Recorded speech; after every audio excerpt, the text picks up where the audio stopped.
நம்மளுக்கு கிடைக்கிற டைம் பொன் போல. இந்த டைம் இஸ் லைக் அ கோல்டுன்னுவாங்க, காலம் பொன் போன்றதுன்னுவாங்க. நம்ம கிடைக்கக்கூடிய நேரத்தை நம்ம ஒரு நாளை வீணாக்கிடக்கூடாது. நம்மளுக்கு இருக்கிற நேரத்தை எப்படி நம்ம பிரயோஜனப்படுத்தி கொள்ளணும்னு சொல்லி நம்ம பிளான் பண்ணணும்.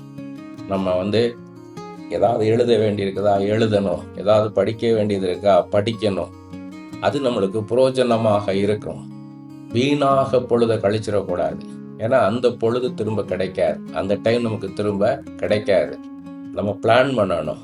நம்ம என்னென்ன நம்மளுக்கு செய்ய வேண்டிய காரியங்கள் இருக்குது, என்னென்ன வேலைகள் இருக்குது, யார் யாரை சந்திக்க வேண்டி இருக்குது, என்னென்ன கமிட்மெண்ட் நமக்கு இருக்குது, என்னென்ன ரெஸ்பான்சிபிலிட்டி நமக்கு இருக்குது, அதெல்லாம் நம்ம யோசித்து அதுக்கு டைம் ஒதுக்கணும்.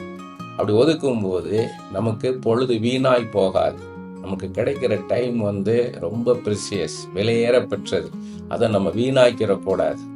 நம்ம திட்டமிடணும். நம்ம டைம் எப்படி ஸ்பெண்ட் பண்ண போகிறோன்றதை திட்டமிடணும், பிளான் பண்ணணும். டைம் மேனேஜ்மெண்ட் இருக்கணும். இந்த காரியத்தை எவ்வளோ நேரம் செய்ய போகிறோம், இந்த காரியத்துக்கு எவ்வளோ நாள் நம்ம எடுக்கணும், அதெல்லாம் நம்ம யோசித்து திட்டமிட்டு நம்ம செய்யணும்.